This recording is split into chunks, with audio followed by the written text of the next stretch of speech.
belajar akidah itu ya, itu harus mengedepankan rasa apes, rasa lemah. Belajar akidah itu harus seperti itu. Kita masuk dalam pemahaman topik-topik tentang sifat Gusti Allah. Dalam diri kita itu tanamkan dulu bahwa kita itu lemah. Nggak mungkin kita bisa memahami sifat Gusti Allah, apalagi zat. Zat dan sifat Gusti Allah kita pahami secara ihatah, secara menyeluruh, karena sangat terbatas kemampuan kita. Namun demikian, sebagaimana yang kemarin saya sampaikan dalam berakidah, itu kendaraan kita untuk memahami akidah itu adalah akal, bukan bukan khayali, bukan imajinasi. Meskipun akal ini pun harus dijaga agar akal ini tidak berpikir dan tidak beristihad di luar dari kemampuan yang dititipkan oleh akal dititipkan Allah di dalam akal itu.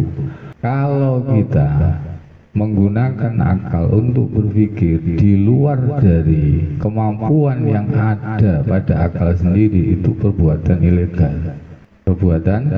Zalim maksudnya zalim, dan akan sia-sia. Orang manusia itu suruh menggambarkan angin saja, itu jelas tidak akan bisa. Mesti nggak iso angin memberi batasan secara akurat terhadap angin, apalagi zat sing maha gaib. Nah, karena itu jangan menggunakan imajinasi, jangan menggunakan khayalan dalam memahami akidah. Diwanti-wanti, semua ulama ahlu sunnah itu mewanti-wanti jangan menggunakan imajinasi, khayalan, tapi gunakanlah akal. Karena ini akal ini yang diberi mempunyai legalitas berdasarkan nas. Al-aqlu lahu i'tibarun. Akal itu mempunyai daya kemampuan untuk mengambil pelajaran. Inna fi khalqis samawati wal ardi, sesungguhnya dalam penciptaan langit dan bumi, wa ikhtilafil laili wan nahari, perbedaan siang dan malam, la ayatin liulil albab, ada tanda-tanda kekuasaan Allah bagi orang-orang yang berpikir. Ulil albab itu di sini dijelaskan alladzina yadhkurunallaha qiyaman wa qu'udan, orang yang mengingat Allah baik dalam keadaan dia duduk, berdiri, duduk, dan dalam keadaan wa ala junubihim, tidur mereka. Wa yatafakkarun, jadi menggunakan hati dan menggunakan pemikiran. Ada topik-topik yang sangat penting ya, yang ingin saya sampaikan dalam masalah ini nanti. Tapi saya kasih prolog dulu. Ini saya ulang-ulang pokoknya, karena ini sangat penting. Jadi akal itu yang akan menunjukkan kepada kebenaran. Sedangkan khayalan, imajinasi itu akan mendatangkan pada salah duga. Li'anna ma yatasawwaruhul insan, sekarang sesuatu yang digambarkan oleh manusia dalam hatinya itu berupa imajinasi. Saya contohkan begini, sampean di dalam rumah, satu keluarga di dalam rumah, kemudian ada orang yang mengetuk pintu. Akal itu pasti akan menyimpulkan bahwa suara ketukan pintu itu tidak mungkin ada dengan sendirinya, artinya ada yang mengetuk pintu itu. Tetapi kalau kemudian ditafsir, diperinci, siapa yang mengetuk pintu itu, sementara nggak ada indikasinya misalkan, maka disitulah khayalan masuk. Khayalan bekerja, menggambarkan. Nah, khayalan itu, imajinasi itu hanya bisa bekerja jika ada maqaisnya, jika ada pembanding. Karena itu ketika akal Allah itu sampean khayalkan, sampean imajinasikan, pasti sampean akan membandingkan Allah. Maka kembali jangan menggunakan khayalan, tapi gunakanlah akal. Kata dalam hadis yang ini ada riwayat yang bersumber dari Abil Qasim Ansori, Rasulullah itu bersabda, la fikrota fi rabbi, la fikrota fi rabbi, tidak ada berpikir dalam masalah zatnya Allah, zatnya Tuhan. Kenapa? Karena Allah itu tidak bisa ditemukan dengan sangkaan, tidak bisa difahami dengan akal manusia. Karena itu kemarin saya ulangi lagi, kullu ma khatara fi balik fallahu bi khilafi dzalik. Apa yang terbersit di dalam hati Anda, hatimu, hati kita, Allah pasti berbeda dengan itu. Maka kata Abu Bakar As-Siddiq, al-ajzu 'anil idraki idrakun wal bahsu 'an dzatihi kufrun wa isyraqun. Ketidakmampuan memahami, menemukan pemahaman terkait kalau Gusti Allah itu sudah disebut dengan paham. Tidak paham terhadap Allah itu disebut dengan paham. Karena memang ya sebatas itu. Jadi orang mukmin itu kalau terkait dengan Gusti Allah sesuai dengan dalil-dalil secara ijmali saja sudah cukup, dan dia sudah disebut dengan orang mukmin. Meskipun sampai nggak tahu tentang dalil-dalil secara terperinci. Nah, itu prolognya untuk memahami apa al-qiyam bin nafsi. Kemudian yang dimaksud al-qiyam bin nafs itu secara sampai menerjemahkan al-qiyam bin nafsi itu gimana terjemahkannya? Ayo coba. Ya muhu bin nafsihi, berdiri dengan sendiri. Artinya nafas di situ bermakna zat. Nafas di situ bermakna zat. Sebab nafas itu, kata-kata nafas itu punya banyak makna. Kullu nafsin dha'iqatul maut. Nafsin di situ bermakna apa? Nyawa, jiwa. Ya ayatuhan nafsul mutmainnah. Nafas di situ bermakna apa? Nafsu. Nah, ini semua tidak mungkin bagi Allah jika sampai maknai nafas itu dimaknai sebagai nyawa. Sampai sama saja mengatakan Allah punya nyawa. Tidak bermakna selain dari makna zat. Jadi yang dimaksud al-qiyamu bin nafsi itu Allah itu berdiri pada zatnya sendiri. Ini secara luhur dulu saya jelaskan ya. Karena memang lafaz nafas itu, contoh misalkan perkataan Nabi Isa, ya ta'lamu ma fi nafsi, engkau mengetahui tentang apa yang ada dalam diriku, wala a'lamu ma fi nafsik. Saya, kata Nabi Isa, tidak mengetahui apa yang ada dalam diri engkau ya Allah. Nah, nafas di sini bermakna zat, bukan bermakna jiwa, bukan bermakna apa? Nyawa, nafas atau nafsu, bukan. Jadi ketika Allah itu berdiri dengan sendirinya, maka Allah itu berarti tidak membutuhkan apapun. Jadi kalau sampean menafsiri al-qiyamu bin nafsi, itu artinya Allah tidak membutuhkan apapun. Syai' la yahtaju ila syai'. Allah tidak butuh sesuatu. Syai' itu apa? Pokoknya yang selain Allah itu syai' di situ. Selain Allah itu adalah sesuatu. Allah tidak membutuhkan sesuatu. Ya kalau dipinci ya sangat banyak. Globalnya seperti itu. Allah tidak butuh langit, Allah tidak butuh arasy, Allah tidak butuh tempat, Allah tidak butuh ruang waktu, Allah tidak butuh apapun selain Allah. Allah tidak butuhkan.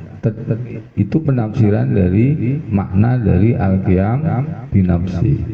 Allah tidak membutuhkan apapun untuk adanya Allah, untuk wujudnya Allah, dan untuk selain itu tidak butuh apa-apa.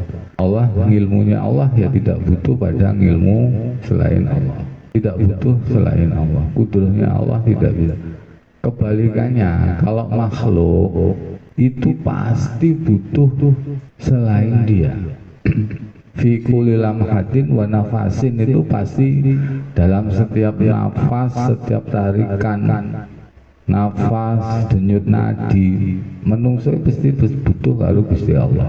Ya, sudah pasti. Kalau namanya manusia itu jangankan sehari, dalam satu detik, dalam satu tarikan nafas, dalam satu denyut nadi itu pasti membutuhkan Allah.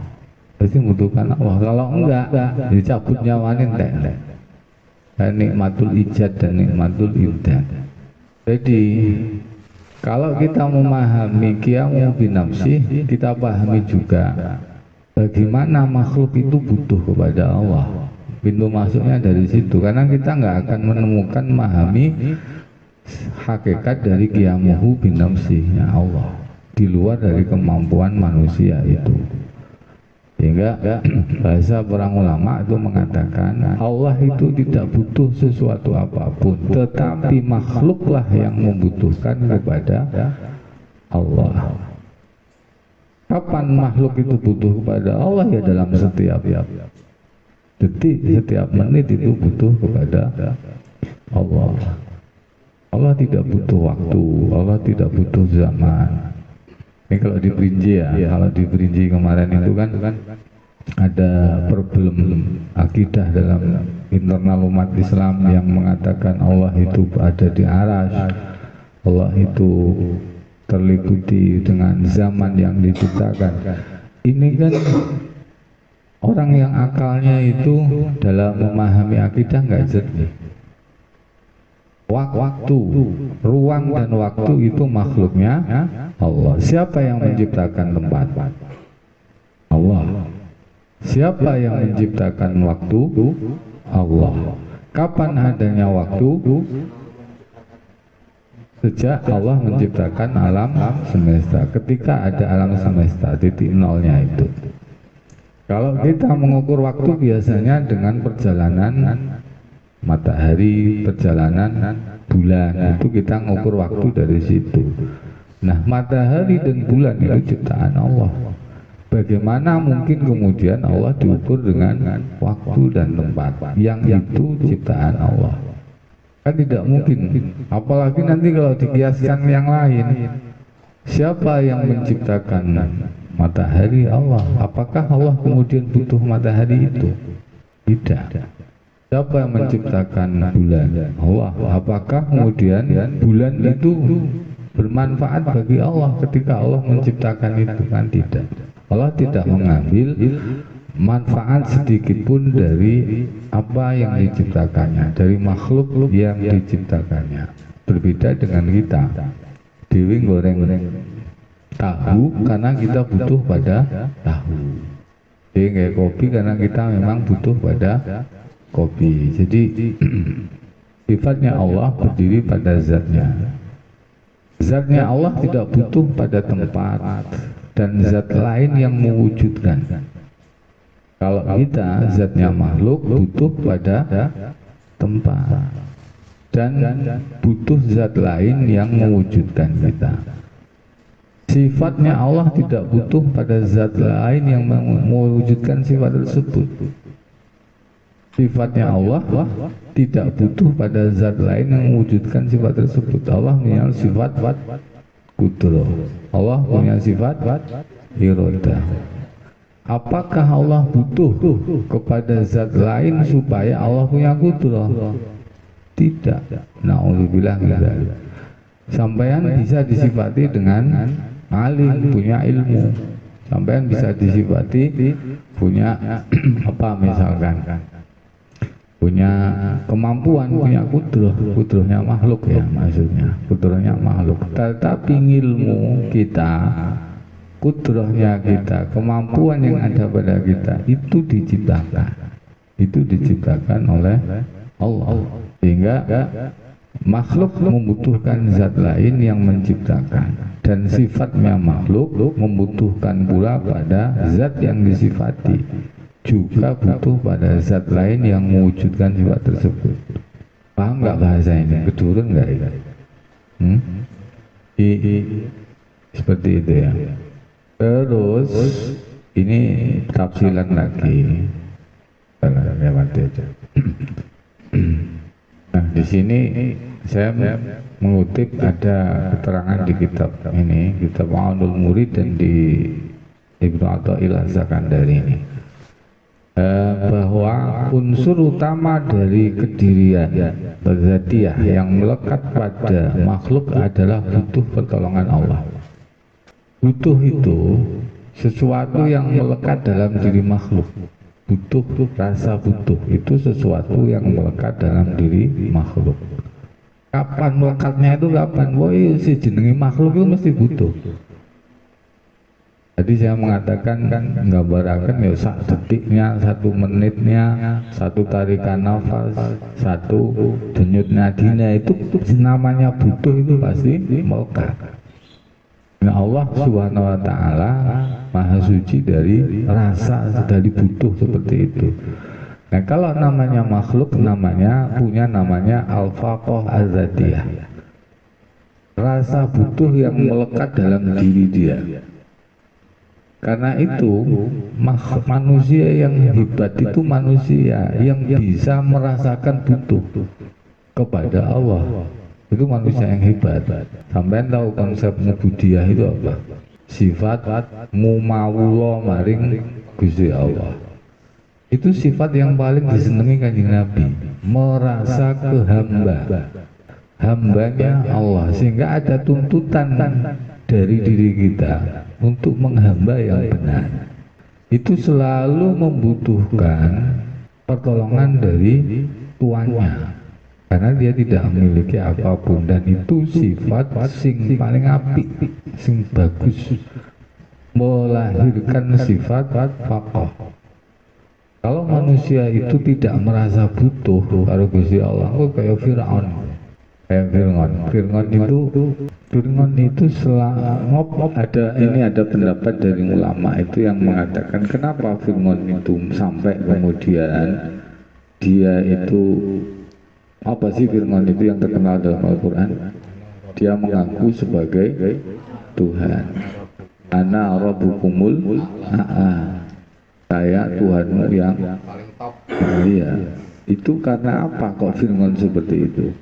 Karena Fir'aun itu enggak rasa butuh kalau Gusti Allah. Nah, itu ada sebabnya itu. Karena Fir'aun itu selama, kalau di sini disebutkan labisa arba'iniatin, 400 tahun di sini. Fir'aun itu selama 400 tahun itu nggak pernah loro sirah, nggak pernah sakit kepala, atau mumet, dan kepalanya itu ya nggak pernah jenenge kena migrain, ini nggak pernah Fir'aun. Coba kalau Fir'aun ini loro untu didik, nangis lah deh. Gak salah kan saya nanya, sampai ini loro untu kuwi mau, kuwi loro apa ora? Apa guyang-guyu? Loro, sakit kan, nangis. Ketika kita sakit, ada rasa kita butuh pertolongan enggak? Ada. Umumnya wong sakit ini melahirkan rasa butuh untuk pertolongan.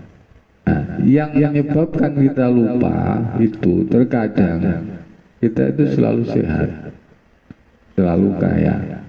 Makanya wong sakit ini bagi wong mukmin ini darane apa? Penebus dosa. Saya sering-sering sakit dengan dosamu hilang. Sakit hati juga nggak masalah.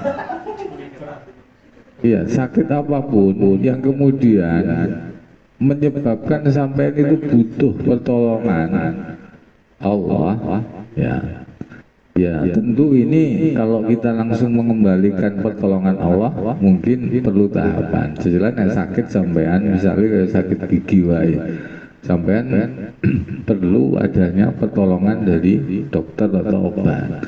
Tapi kalau didalami lagi sebenarnya itu membutuhkan, itu menunjukkan bahwa kita itu lemah dan butuh pada kita tidak bisa kemudian menyembuhkan diri kita sendiri. Itu menunjukkan kelemahan kita. Maka ini ada perkataan Ibnu Athaillah itu faqatuka laka dzatiyatun.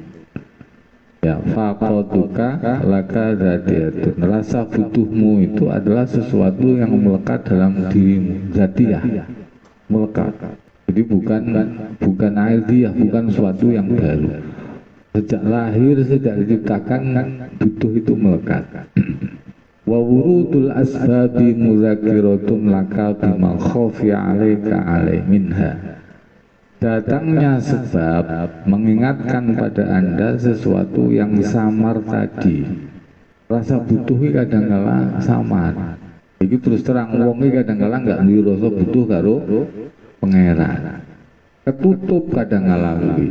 Mergo apa? Enggak punya trouble. Punya nek trouble. Nah, kayak Ipan sing ada trouble iki butuh karo pangeran. Numpak motor dilalah bensin entek, kalau busine macet, ada trouble. Nah kalau nggak ada trouble, nggak ada ini teguran-teguran seperti itu, ini semakin samar rasa butuh itu. Rasa butuh semakin samar, semakin dia terhijab oleh apa? Oleh al-awarid, oleh kenikmatan-kenikmatan tadi, sehingga sampai kemudian ada makhluk namanya Fir'aun yang merasa dia menjadi Tuhan karena memang dia nggak pernah sakit. Wih, nek Fir'aun wih pernah lara untu, sakit kepala, apa sandung wae, malah wis anu wih, dia nggak akan kemudian merasa dia menjadi Tuhan. Nah kemudian karena menungso wih selalu butuh kepada Allah dalam setiap apapun, dalam setiap detik dan setiap menit butuh kepada Allah, maka oleh ulama itu dikategorikan butuhnya manusia itu pada dua hal, ada nikmatul ijad dan nikmatul imdad namanya. Nikmatul ijad itu artinya kita butuh diwujudkan oleh Allah, karena kita nggak mungkin bisa wujud dengan sendirinya. Ilmu sampean, pinternya sampean, sehatnya sampean, dan seterusnya itu nggak bisa datang dengan sendirinya, meskipun sampean ikhtiar. Mungkin yang bisa mewujudkan dari bodoh menjadi pandai itu Allah, kan seperti itu. Dan kita selalu butuh setelah kita diwujudkan oleh Allah, kita butuh namanya imdadnya Allah, karunia-Nya Allah untuk media wasilah agar wujud kita itu bisa terus. Contohnya ya diberi kesehatan, ya iso mangan, ya iso nginum, iso turu. Nek wong ora iso turu ya bermasalah. Yang tiga negeri jalan di situ, iya sya'yudhikum wa ya'ti bi khalqin jadid. Ini terkait dengan nikmatul imdad. Iya sya'yudhikum, jika Allah menghendaki maka Allah akan menghilangkan, membinasakan kalian. Dengan apa Allah membinasakan kita? Ya nikmatul imdad, dan ini habis Allah dicabut. Contoh misalkan apa? Sakit, nggak diwehi mari, misal. Itu sebagai pembanding kita memahami tentang qiyamuhu binafsihi. Saya kira itu poin pokok lah ya dalam tentang masalah qiyamuhu binafsihi itu. Intinya qiyamuhu binafsihi, Allah itu kalau kita terjemahkan Allah berdiri dengan zatnya sendiri, artinya Allah itu tidak membutuhkan apapun, tidak membutuhkan syai', tidak membutuhkan sesuatu apapun selain Allah. Jadi kalau demikian, semua keyakinan yang mengatakan bahwa Allah itu menempati di satu tempat, Allah itu terliputi waktu, itu batal dengan qiyamuhu binafsi.